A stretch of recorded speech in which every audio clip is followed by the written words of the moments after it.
Salve peixeiros, com muita honra, sejam bem-vindos a mais um vídeo do canal SFC Raiz. Como sempre, agradeço de coração ao número de inscritos na página, mas se estiver vendo pela primeira vez, desta força também, seja mais um membro para ajudar a desenvolver conteúdos desse espaço mais que 100% santista. Esta é uma análise do pós-jogo da primeira derrota do Santos nesta terceira rodada do Paulistão, primeiro clássico do ano, frente ao Palmeiras, todo poderoso time da Crefisa, pelo placar de 2-1 e pela quarta vez consecutiva no estadual, jogando como visitante. Não é nada nem nada não que isso tenha sido um fator preponderante para a nossa derrota, visto que o adversário já há um bom tempo demonstra certa dose de entrosamento, resultante, lógico, dos investimentos milionários, maior capacidade de recursos para montar um elenco forte, enquanto que nós estamos aí ainda juntando os cacos para voltar para a Série A para 2025, montando uma equipe digna para sair de vez, pelo menos mais rápido possível, da Série B. E agora, este jogo, como eu tinha dito anteriormente, esse sim talvez teria sido um grande indicador para saber se realmente essa equipe do Santos pode fazer frente a finalmente subir para o ano que vem, voltar para o nosso lugar de direito. E, lógico, realmente foi sim um indicador. Alguns, lógicos, vão tecer mais críticas individuais para os jogadores, mas é nessas partidas que a gente realmente pode dizer se o time do Santos está contente ou não para essa temporada de 2024. Esse sim foi um grande referencial, a gente fazer juízo aí de alguns jogadores e do elenco montado aí pelo Alexandre Galo e dirigido na pessoa do Fábio Carille na sua segunda passagem pelo Santos, e agora que ele tem a oportunidade sim de montar uma proposta de jogo, de colocar jogadores de sua confiança, um elenco que agora tem alguns jogadores que foram indicação dele, por exemplo, e hoje foi uma derrota, lógico, sempre é ruim, uma derrota num clássico, diante de um adversário que vem sendo uma pedra no sapato nos últimos anos, visto por méritos deles, mas também por responsabilidade nossa também. E como eu falei aqui, a diretoria do Santos talvez, se não questionar, pelo menos esclarecer o porquê que temos que enfrentar o mesmo adversário pelo quarto ano seguido como visitante e com o mesmo hábito do Rafael Claus. Está sendo tradição durante a temporada do Santos, seja em qualquer divisão. Tá muito esquisito, pelo menos para mim, que interpreta para mim, desde 2020, que o Santos não joga como mandante no estadual. Qual o critério que a Federação Paulista utiliza para enfrentamentos desse tipo, sempre agora como visitante? Tudo bem que a Vila Belmiro vai passar por punições, resultantes daquele desastre que ocorreu no passado, do último confronto no Brasileiro, podendo ficar aí 10 jogos jogando de portões fechados, ainda na Série B, mas não foi por causa disso, não é por esse motivo que o Santos tem que ficar jogando sempre como visitante e num gramado que faz jus à época dos tempos do Parque Antártica. Conforme aí várias críticas, inclusive resultando em lesões até dos jogadores do próprio time mandante, por exemplo. Então, enfim, bom, embora nada disso tenha sido culpa do resultado, que tenha se influenciado no resultado, lógico que ou talvez o Juliano tenha sido um dos maiores insatisfeitos pelo que ocorreu agora, que eu vou falar mais tarde, mas primeiramente a respeito do jogo, na qual o Fábio Carille optou por uma formação teoricamente diferente, não digamos no 4-3-3, teoricamente no 4-3-3, mas na atitude, especialmente no que tange o primeiro tempo, já que Juliano não entrou jogando, Guilherme também não entrou jogando, e com uma formação de 3 volantes. Um 4-3-3 com 3 volantes, jogando pela primeira vez no ano, o Thomas Rincon entrando para jogar ao lado de Diego Pituca e o João Schmidt. Perdão. Inclusive um dos observados pelo Carille para integrar a equipe do Alvinegro. A saída de bola, como todos sabem, aí, foi uma equipe nula diante do time adversário. A gente mal conseguiu passar do meio do campo. Toda a bola era um presente para o time adversário, não conseguimos sair, a não ser pela própria saída de campo, com uma jogada inclusive ensaiada, talvez tenha sido um momento de esperança para essa temporada. Pela primeira vez em 2 anos, foi uma equipe com jogadas coordenadas, jogadas em área. Isso é uma maneira de dizer que foi um progresso. O time do Santos, uma ligação direta, quase conseguiu aí um lance contundente de fazer o Everton trabalhar, mas ficou só nisso, infelizmente. Depois o que se viu foi um time que mal conseguia sair do seu campo de defesa, com o Casares deslocado mais pela ponta, com o Pedrinho totalmente anulado nas laterais, né, cortando para dentro, não conseguia trocar 2 passes ao mesmo tempo. Com o Casares hoje, embora ele tenha cacuete de meia, mas ficou muito deslocado pela ponta, individualmente falando, talvez tenha atrapalhado ele, especialmente no primeiro tempo, o que não se justifica, talvez, a atuação apagada dele no segundo tempo. Mas, enfim, o Carille optou por 3 volantes. Um 4-3-3, teoricamente, que acabou virando um 4-5-1 ou um 4-6-0, dada a incapacidade que o Santos tinha de sair, né, para fazer a transição, para jogar no seu campo de ataque e construir jogadas. E o que se viu foi uma pressão total da equipe do Palmeiras tentar o primeiro gol, que acabou esbarrando na nossa solidez defensiva.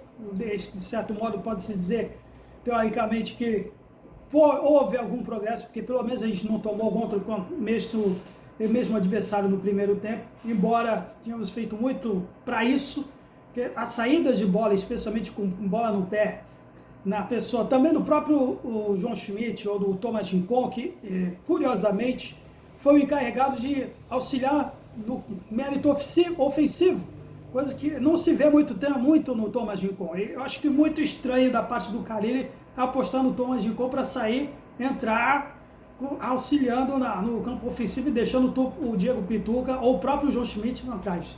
E o maior prejudicado nesse primeiro tempo, com esse meio de campo travado, foi justamente, talvez muitos vão falar no Diego Pituca, mas acabou sendo o próprio João Schmidt, que no segundo tempo, quando o Carille tirou o Rincon, tirou um dos volantes, aí o João Schmidt foi mais participativo e deu aqueles passes de profundidade que estão sendo características dele, especialmente no que foi nos 2 últimos jogos em que vencemos. Mas hoje, infelizmente, esbarramos o quê? Talvez hoje a falta de ritmo, né, em comparação com o adversário, acho que deu para perceber no que tange o aspecto físico também. Toda a bola, toda dividida, era a bola deles.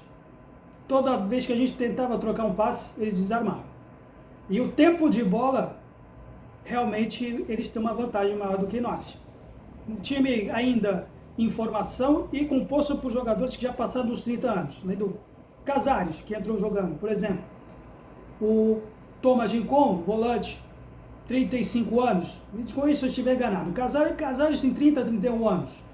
Juliano, que entrou depois, mas não entrou jogando. Está com 30, na casa dos 30 também. E quem mais que eu posso me lembrar aqui? O William Bigode. Eu estava quase me esquecendo do William Bigode, que quase não se ouviu falar dele durante a partida inteira, que primeiro, seja porque a bola não chegou dele, seja porque simplesmente não conseguiu alcançar. Então, o William Bigode foi um dos que entraram jogando também e deixando com o Julio Furque no banco. Foi a opção do Carille, porque, bom, um exemplo talvez tenha sido o Juliano, que pelo que se consta, se for verdade, o Juliano pediu para que não entrasse jogando, pelo menos, ou pediu para que não fosse relacionado para esta partida, reclamando muito do gramado, né, pelo histórico que ocorreu aí recentemente, de um campo que está sendo alimentado por argila seca. Argila seca, isso não foi eu que estou dizendo, vim pelo testemunho de um árbitro no meio da semana que apitou o jogo do Allianz Parque e viu que nunca se viu uma coisa parecida, um gramado com um cheiro. Eu até vou me esquecer aqui, mas não vou dizer naftalina, mas alguma coisa que eles estão colocando para que o gramado não pareça tão terrível como é. Mas não dá para ficar criticando somente o gramado, Juliano, porque a gente vai enfrentar aí uma temporada que vamos enfrentar. Talvez, não vou dizer piores do que o Allianz Parque, porque realmente o que está acontecendo no Parque Antártico remodelado é apenas uma imitação, uma repetição do que se via nos anos 90. Para quem acompanhava o futebol nessa época, não é novidade alguma, né? Apesar da grana, de toda a estrutura, toda a estrutura milionária que o Palmeiras montou, continua sendo o Parque Antártico a única coisa que talvez tenha mudado, por exemplo, além do aumento da capacidade da iluminação, que era de boate naquela época, o gramado continua a mesma coisa. só que sintético. E ficou talvez nítida a preocupação dos jogadores em evitar lesões, especialmente no Juliano, que acabou se justificando.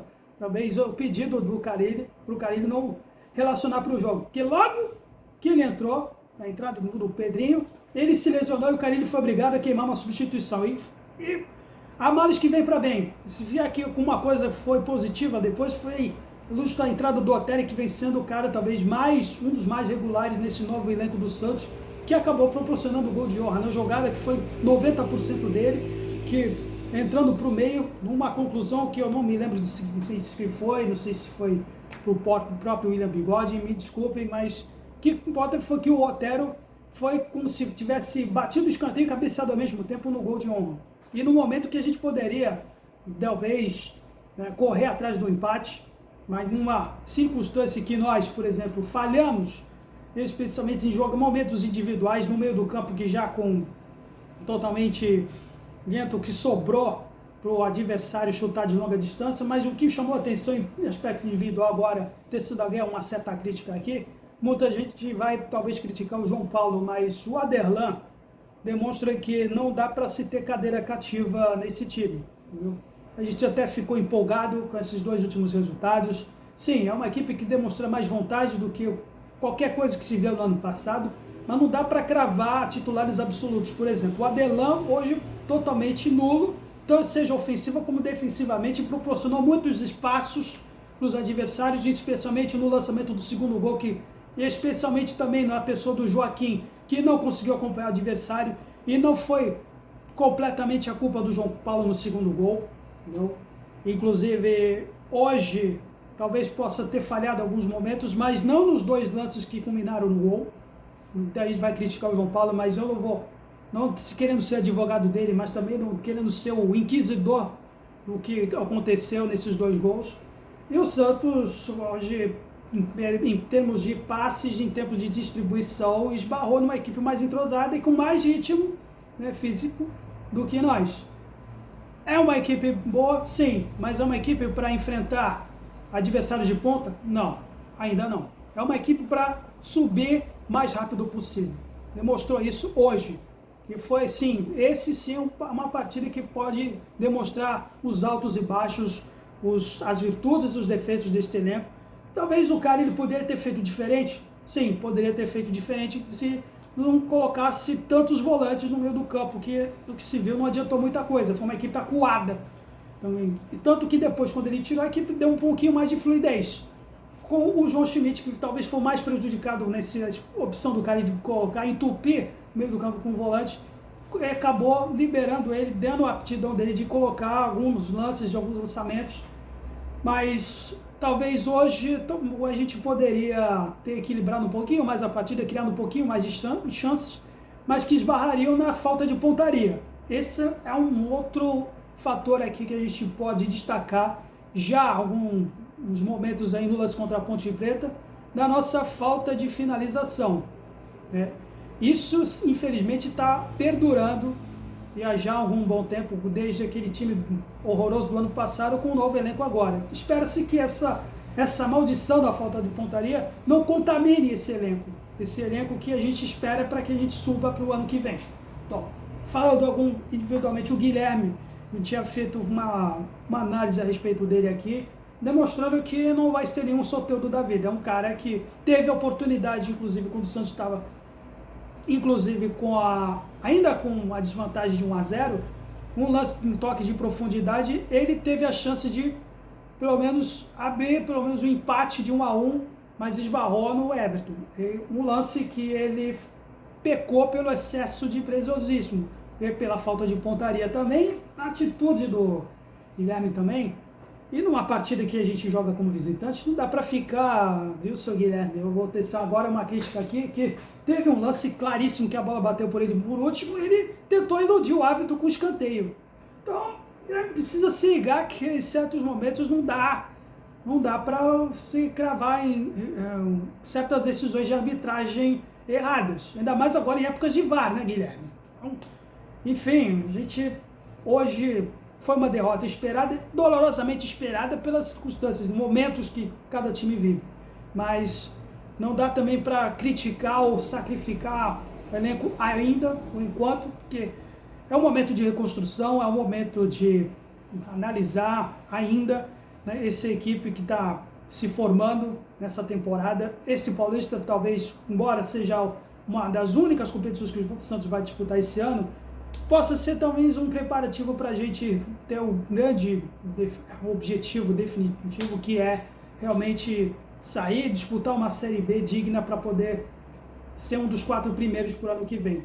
A primeira derrota, lógico, poderíamos, especialmente no quando a gente fez o gol de honra, poderíamos ter adquirido um pouco mais de pressionar o adversário, mas também o Abel Ferreira foi inteligente quando, por exemplo, quando viu que estava sendo o seu meio do campo, foi justamente quando o Otero acabou fazendo o gol de honra, ele fechou o meio do campo dele, novamente, e claramente a gente voltou a ter dificuldade de construir algumas jogadas que apenas se viram pelas pontas, apenas na pessoa do próprio Otero ou pelo Guilherme, mesmo que em menor escala.